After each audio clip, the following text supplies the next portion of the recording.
Thank you all for joining us today. And today we're going to discuss the topic of selecting a tech vendor, a web development partner. We all know that it's really hard to find a reliable partner online, especially knowing the fact that there are a lot of web development companies out there.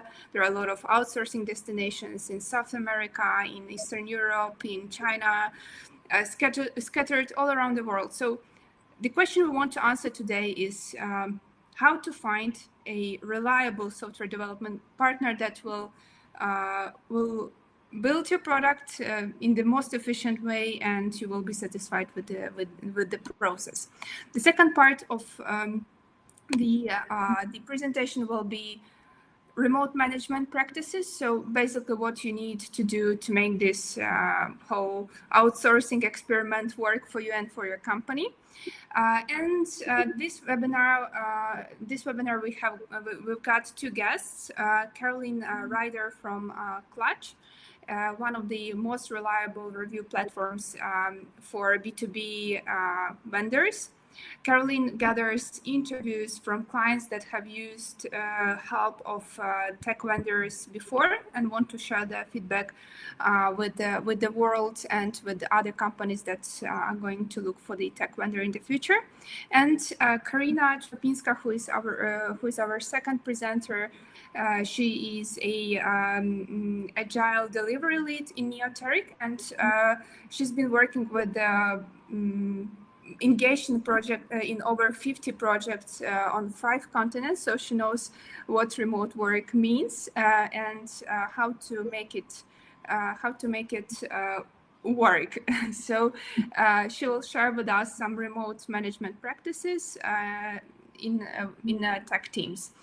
I'm going to moderate today's webinar, and to make it short, let's define the way we are going to communicate with you, dear audience. So as you've noticed, we've got a chat on the right side. So if you want to post any question regarding the content, regarding to anything that Caroline or Karina are gonna say, then please type it on in the chat window. I will gather all the responses, and in the end of this webinar, we will be discussing the questions. So let's cut it short and start. We are going to start with Caroline and the presentation on selecting a tech vendor. So Caroline, the floor is yours now. Okay, thanks so much, Margot. Hi, everyone. I'm Carolyn. So yeah, we can get started with talking about some of the challenges that you might face when looking to outsource tech. And so I'll go through these things, talk about how to choose a partner, what makes a good partner, how to utilize Clutch. I'll go into a little bit of background, and then kind of finish up with, how to ultimately shortlist companies. So yeah, we can just get started with talking about outsourcing tech challenges. And so, one of the main things that you want to keep, in mind is, really understanding the scope of work and, what your end product is, and what your vision is, and if you can communicate this. So keeping expectations in line with the vendors that you're talking to, and this leads into communication. So when looking for an outsourced team, they're likely going to be many ahead of you, many hours behind you. So keeping in mind, if you can work with a team that is 6 hours ahead of you, 9 hours ahead of you, definitely something to be taken into account. As well as language barriers. So, are the companies you're talking to or looking at, do they speak English if you're, primarily an English speaker? And, will you be able to communicate effectively, if there are any complexities that you need to discuss? And then taking into account, your business works right now. So what kind of tools are you using day to day? Do you use Slack? Do you use Asana? Things like that. And so how is this new tech team going to fit into that? And then budget is very important. So are you looking at companies that fit within your budget? And there's definitely a couple of things that you can take into account. So how complex is the project? Are you going to need ongoing maintenance, or are you going to be able to handle the code after the outsourced tech team is done with the project? So These are, just some of the challenges that people will face, but we can go to the next slide to talk more about choosing and actually finding a tech partner. And so again, just in terms of location, this is really important. And so there's many different areas of the world with offshore partners. And so two of the biggest ones that we work with here at Clutch are Eastern Europe. So that can include Poland, Ukraine, and then another big one is Southeast Asia, or South Asia with India, Pakistan. And so looking at time zones, language barriers, and just are you going to be effectively able to work with companies located in these parts of the world. Something else to be taken into account is, again, back to the scope of the project, is, are you just looking for development services, or will you also require design services? Because not every software development company will also offer design. So really just looking at what services that these companies do offer.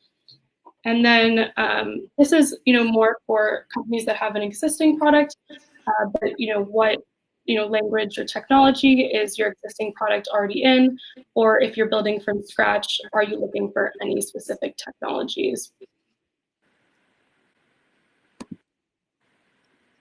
And so yeah, I'm going to dive into what, after interviewing many clients that have worked with many vendors on our site, what I found makes a good tech partner, and then really how you can utilize Clutch to find that partner. So the number one thing that you should start out with is make sure that the company does have the services that you're looking for. So this screenshot of 30% focus area in custom software development actually just took right off Neoteric's Clutch profile, which I will show a little bit later. But this just shows that they have a strong focus in software development, and so you would know that. And we'll get into reading reviews and what technologies that they use. At least you would know that they have experience with software development. Something else when you're looking, when you're Googling reviews of these companies, when you're looking into them, is that they do have a history of positive reviews, and you definitely want to take into account if they are verified. And I will also touch upon this later, but it's important that you can find many different reviews of the companies, hopefully on many different platforms, but that they are actually reviewed and verified as well. You want to look for companies with a strong communication, and this is both really important in my experience, both before and during the project, because you really want to have good solidification and a good idea of what the end product is before you even jump into it. And again, the budget is aligned so that you have a concrete budget, or the budget's a little bit flexible in case there needs to be added things on at the end, or if you do need ongoing maintenance. Taking into account at the beginning is very important. And then that you're really considering, I know I've said this before, time zone and language barriers.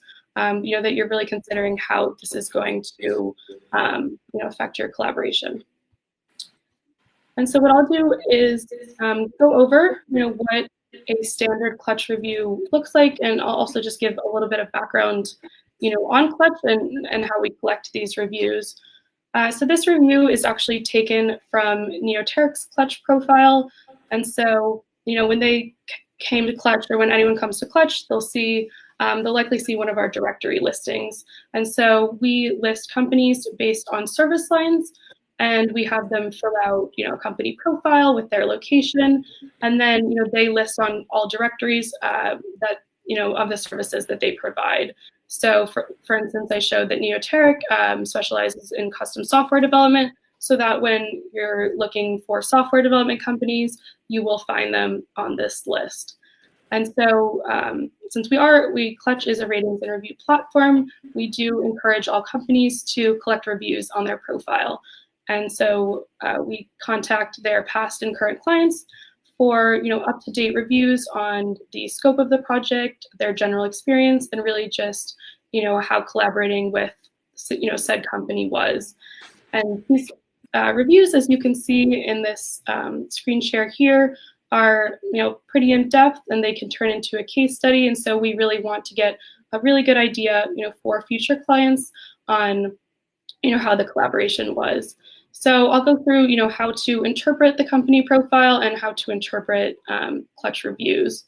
So the first thing that you would see when you come to a profile is the overall star rating of the company and also how many reviews that this company has. So you can see that Neoteric overall is a 4.9 out of 5, which is fantastic. And they also have 16 reviews. So you'll know that there are many clients willing to leave them a review, and you can see that they are all positive. And then you want to look into the scope of the project, so you can read the project summary, you can read the feedback summary, and also click read full review to get a better idea of things like project management and more of a feedback summary as well. And I'll go into project management on the next slide, but you can also look at, and I have this in red here, but the company rating. So we ask each reviewer at the end to rate the company, let's say Neoteric, on a scale of 1 to 5, and we ask them for quality of service and deliverables, how scheduling was, if they were able to stay within any cost estimates, if they would be willing to refer to a friend or a colleague, and then just their overall rating. So definitely take these into account. Are the companies consistently scoring 4.5 or 5? You definitely want to be looking at that. And then the last thing I want to highlight about a Clutch review is looking at verification. So we have both verification for companies, and we also verify our reviews. So in terms of company verification, up the top, you can see that Neoteric is bronze verified, which means that we have done a background verification check. And so we will do this on some companies. So if you see that, you know that that's an extra level of trust.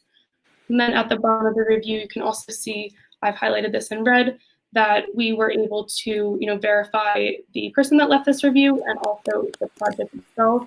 So you can really trust this review as well as trust any others that you do see verified as well. And continuing to on the Clutch reviews, I have also included a snapshot of project management. And so you can see that in terms of this collaboration with Neoteric and this client, they use Slack to communicate. So that is a good indicator if your company uses Slack, that you would be able to communicate effectively with this project. And these are just more project management questions that you can take into account when reading these reviews. And established timelines is something that I see a lot when I'm interviewing clients.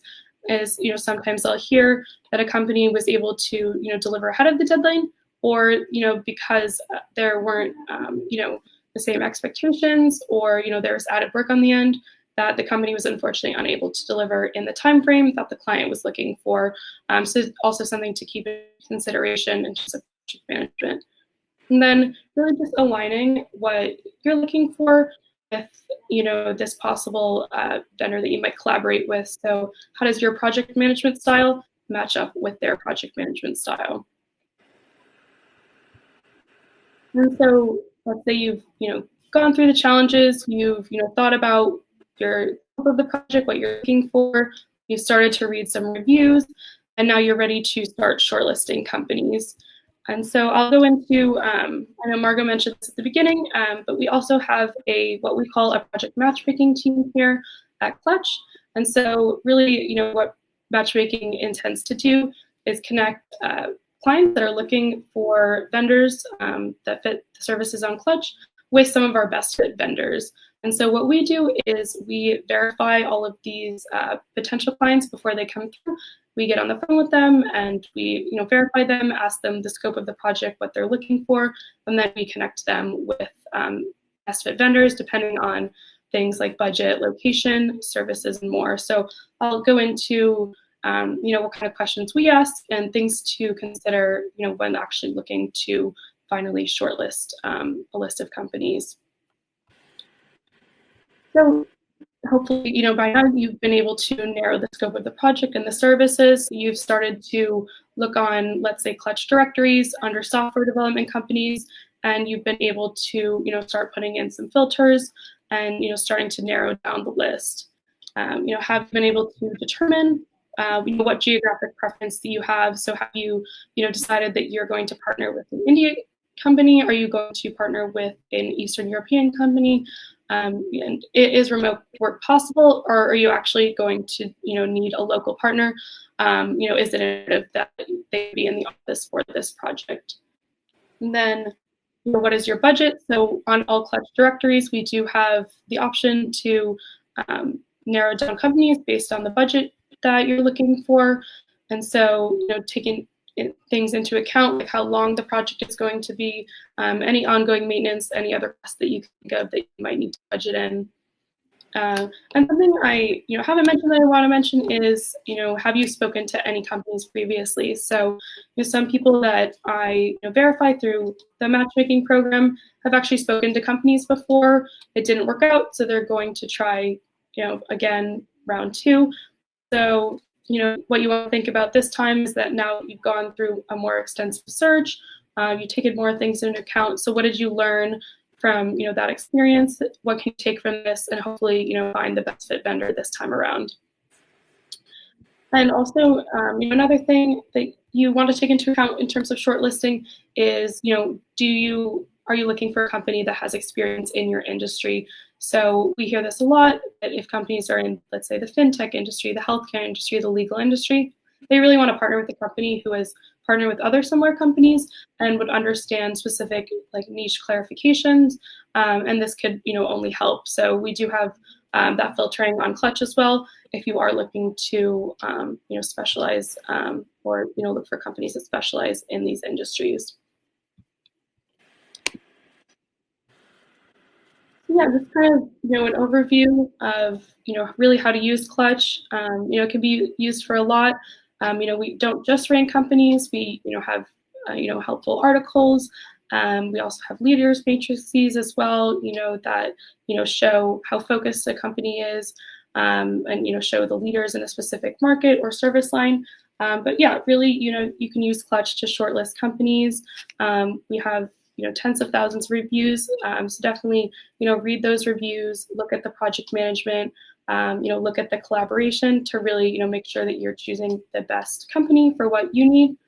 And yeah, we, have this matchmaking program. We created Clutch to, help people that are looking for service providers. So really, Clutch is here to help, you find the right partner for your development project. But yeah, I'm gonna turn it over to Karina at this point. But yeah, that's all from my end. Thank you a lot for this presentation. I just wanted to add up to this all. Basically, I'm also a very frequent user of Clutch, just to go through all the reviews and understand how clients, what is the most important for clients when they look for a tech vendor. So it's like a huge library of the client's thinking and of the client's approach to working with an outsourcing agency or any B2B service provider. So it's a great place to look for unbiased reviews, because they are also gathered in some particular framework by you, Caroline, and other analysts in Clutch. So you're doing a really big chunk of work to make the world of outsourcing a little bit more transparent and helping other companies find the right tech provider and other B2B service provider. Because Google is cluttered. Google has got a lot of information, and we need something more verified and more trusted. So there have been several aspects that you have talked about. The first one that I just put my eye on is communication. That's one of the main aspects that our clients in Neoteric mention a lot, because you can write a great code, you can have the great quality of the service you provide, but in the end of the day, if you don't communicate, if you are not present with the communication with your clients, then your rating kind of goes down. So that's one of the crucial aspects that companies look at when they are searching for a software provider. So I just wanted to also point out this aspect to Karina, who is going to talk a bit more about it. And the second aspect that I also wanted to stress out is understanding of the product, not just understanding the code and how backend and front end works, but understanding your business and your product. That's the valuable aspect that a lot of software providers don't have, unfortunately. And these are the aspects that Karina is going to talk a bit more during her presentation. So let's move to the presentation on remote work practices. And Karina, the floor is yours. Thank you. Hello, everyone. It's a pleasure to be here. Today, I would like to tell you a couple things about cooperation with outsourced teams. As Margot previously said, I have worked with many teams from different countries and also with distributed teams. And I learned some, let's say, basic rules that helped me manage the development process in that kind of cooperation. A lot of people ask me how to manage the outsourcing development process. And my recipe for that is very general and basic. Just make it simple and do not overcomplicate it. I start my projects with a kickoff meeting. During this meeting, I always try to write down a dedicated cooperation manual because every project is different, every team is different, and it's good to write down how we want to cooperate with each other. It's good to start with describing clear roles and responsibilities. And I can recommend using Atlassian Playbook. It's a knowledge base with step-by-step instructions for teams, managers, scrum masters. And I really recommend you to try it on your own and check what you can find there. There is a play called Roles and Responsibilities, and this is the one that I am using during my kickoff meetings. But there is a lot of other plays, so please try it by yourself and check. Maybe you will find something for your team, for your project. Then it's really important to talk about working hours. If you have a team in the United States and the second team in Europe, you will have to manage around 6 hours difference in time. So try to schedule meetings in overlapping hours. For example, when I'm working with a team from the United States, we have all meetings around 3 p.m. my time and 9 a.m. The United States time. So it gives us around 2 hours of overlap in normal working hours. So no one has to stay at night or wake up at 4 a.m. At the kickoff meeting, it's also good to choose communication tools and channels. So choose with your team the project management tool at the beginning. So for example, agree that you will be using Jira, Trello, Taiga, the tool that will be useful for you. Then choose tools for daily communication, like for example, Slack or Skype. So choose with the team the best tool for you. At the end, you can choose the ways of more formal communication. For example, how you will send financial reports. To that purposes, you can use traditional emails. Here you can see the next part of topics that it's useful to discuss on kickoff meeting. I have to admit that I'm a big supporter of regular meetings scheduled from the beginning and added to the calendars. It gives you regularity and it's easier to plan time for development. You don't have to every week check calendars of 10 or 15 people to find an open slot. Also, every project should have clear goals and everyone involved in the project should be aware about the deadlines, if we have some, of course.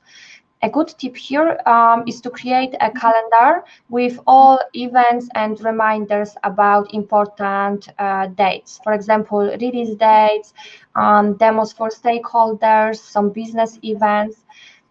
It's helpful to know that, for example, one of our team members has really important demo for stakeholders, because maybe he or she will need our support or support from other developer from the team. So it's good to be aware of that kind of business meetings.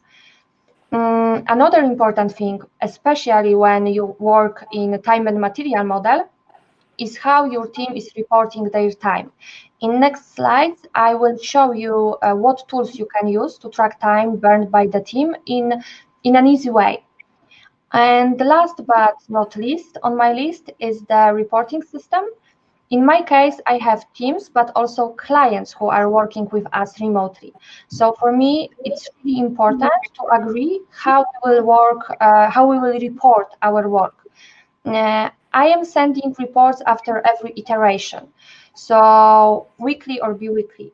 And in this report, there is information about delivered work, about burnt time, and outputs from last retrospective. And after that kind of meeting, after that kind of kickoff meeting, I wrote down an email with summary of everything we agreed to make sure that everyone in the team, everyone who is involved in the project, understands our basic rules and that we are on the same page, because this is very important for me, that we are on the same page and everyone agree on that kind of cooperation manual for our project. I prepare, let's say, list of best practice for remote teams. And I will start from communication, because I believe that communication is the key in every project and cooperation. It's important to build a mindset that we are one team. And how we can do it? By, for example, by very simple things. For example, by using camera on every meeting, by sharing pictures on chat, by giving honest feedback to each other, and by, of course, tracking effectiveness of this communication.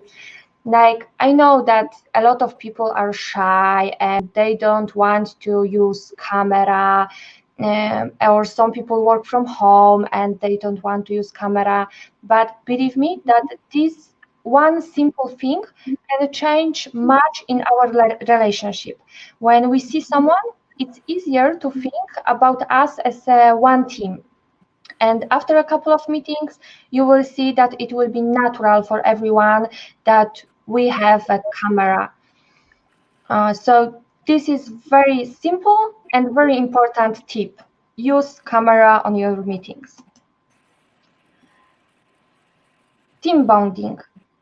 For me, team bonding activities are really important, because we don't want to feel that we are subcontractors, but more like we are one team.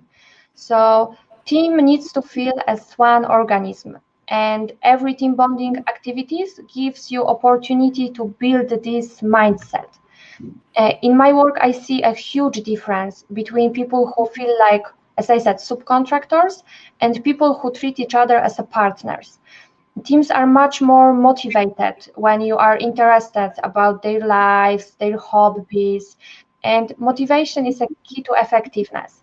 You can create some dedicated channels when you will be sharing pictures from birthday parties. Or, for example, you can have a channel for people who like dogs to share pictures of their dogs.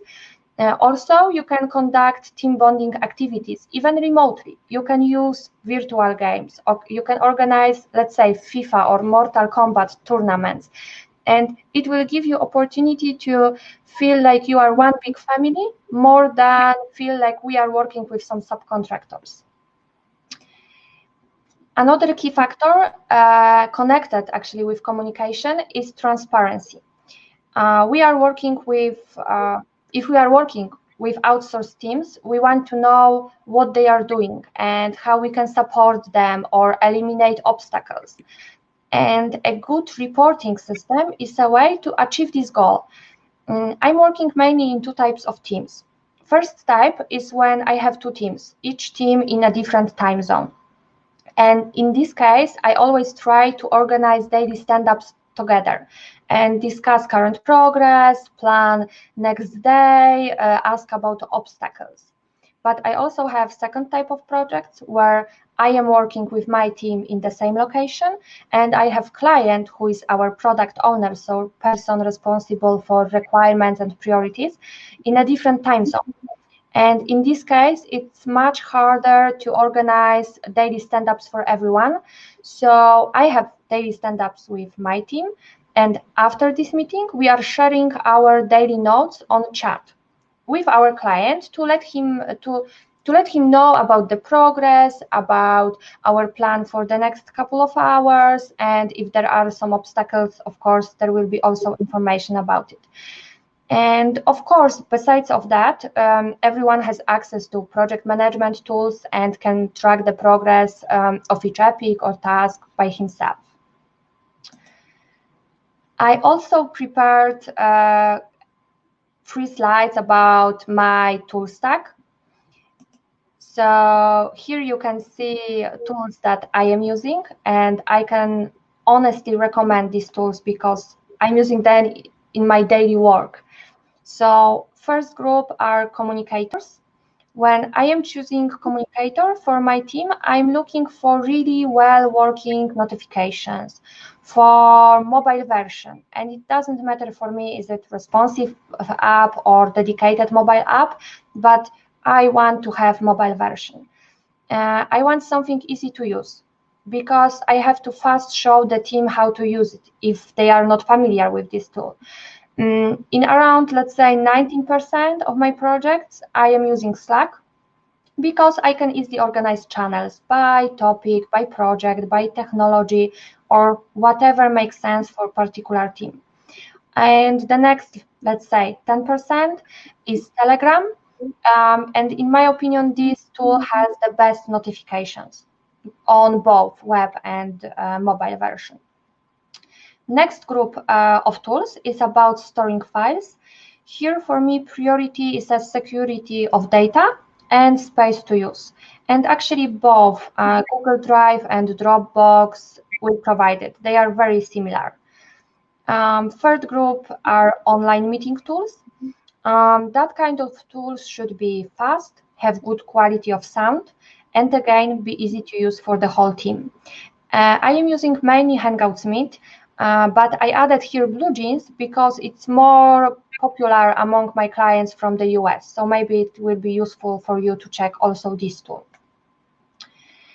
And the last group on this slide are time reporting tools.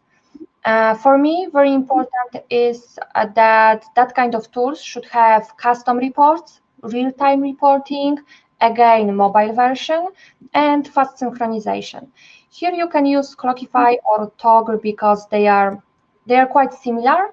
I think that Clockify has more options in free version, but you can try by yourself, check what is better for you. Here you can see the second part of tools. I will start from Status Hero. It's a tool to gathering updates from the team. It's useful, especially when your team is in, let's say, couple time zones in different locations, and you are not able to organize daily stand-ups together. You have like 9 hours difference.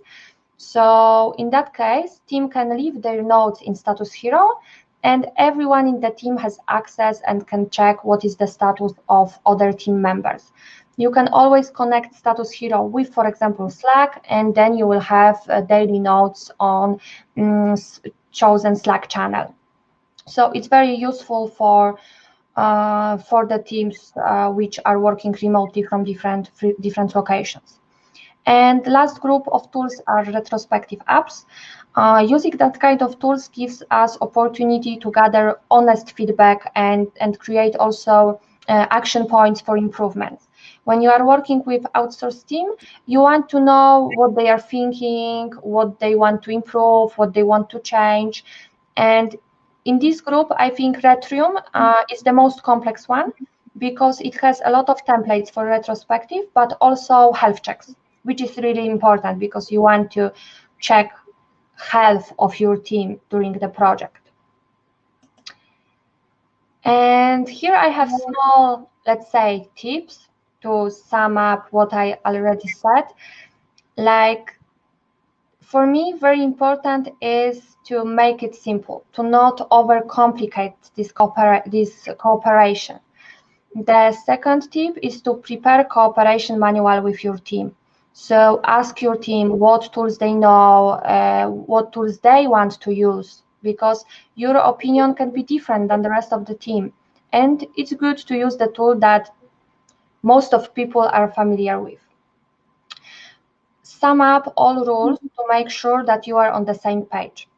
This is the tip that I learned in my project, because sometimes on the kickoff meeting, we have, let's say, 1 hour, 2 hours, depends on the project, to schedule all the meetings, to talk about all the rules. And there are some situations that not everyone understand the same rules in the same way. So it's better to sum up everything, send an email with summary or send summary on chat, and make sure that you are on the same page with everyone in the team. Also, as a team, you have to decide what tools are the best for you and for you and your team. Please test more than one tool if it's needed, because one tool can be very good for me, can be easy to use in my opinion, but maybe for you and your team something else will be better, because you are looking for different features, different options, or different pricing. So it's good to test a couple of tools to choose the best one for you and your team. Of course, the very important tip is to build relation with your team. As I said, you can organize tournaments from FIFA. You can share pictures. You can ask about hobbies. There is a lot of ways how you can build this relation, but it is very important. And last, just have fun, because working with remote team is not so different from working with the team in the same location. You just have to learn a little bit different way of working. Some small tips, like this camera, which I mentioned, is small thing, but it brings a lot of value. So this is my list of tips of good practice how to work with outsourced team. Thank you very much. Thank you, Karina, for delivering this amazing presentation. So these are the tips gathered from working with quite a lot of clients scattered all over the world. So this is like real-time experience that should be and recommended to use by others. I see that we don't have any questions at the moment. So thank you a lot for this webinar. If you have any questions afterwards or decide to reach out to Karina or Caroline asking for any advice or asking to answer the questions, then feel free to reach out to us by responding to the email that I sent to you just before the webinar. Or afterwards also we will make this video available for the public, so you can watch it again, as well as download the slides. Just wait for a notification that we will be sending after this webinar. Thank you a lot.